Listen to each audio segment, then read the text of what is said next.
So, you see, Make in India, according to me, is not just an important campaign, it's an imperative. And I'll explain to you why.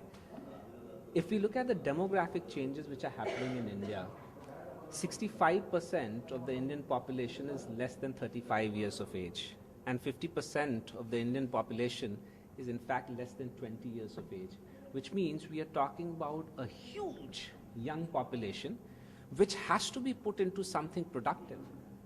Because imagine if we have a young population which is unemployed, imagine if we have a young population which does not have many opportunities to actually let out their creative energies, and imagine a young population which cannot discriminate between right and wrong.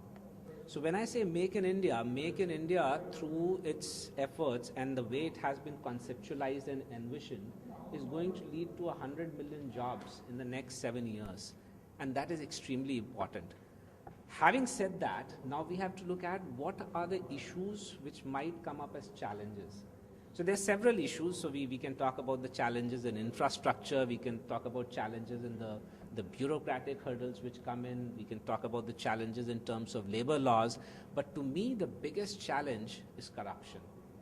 Because if at all this gets plagued by corruption, then every advantage or everything that we have envisioned out of it turning out to be good will actually turn out to be bad, and it will actually rot.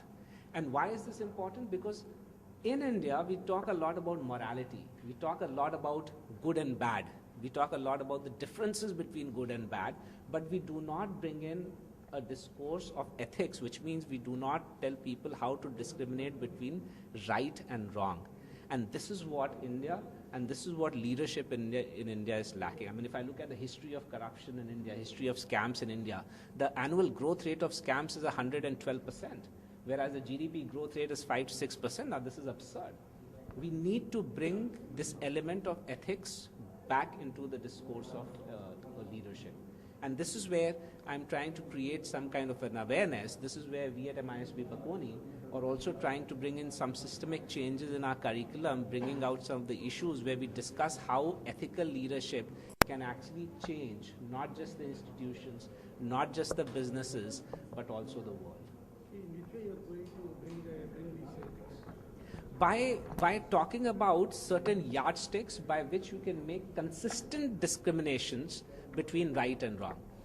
The problem with ethics is that I do an action and then I try to justify the action by saying the situation demanded it or the context was such that this is right.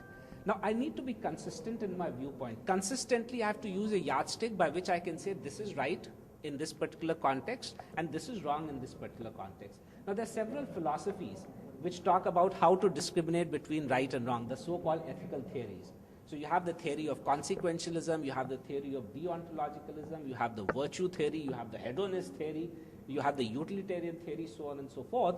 But then there are lots of theories which are also available in our very own scriptures. So the 40th chapter of Yajurved, through its 17 mantras called the Ishopanishad, an extended form of which is Gita, also provides one such theory, where it says that every action of yours has to pass through a 3-filter test, which is Lajja, Bhay, Shanka, which is shame or embarrassment, fear or doubt.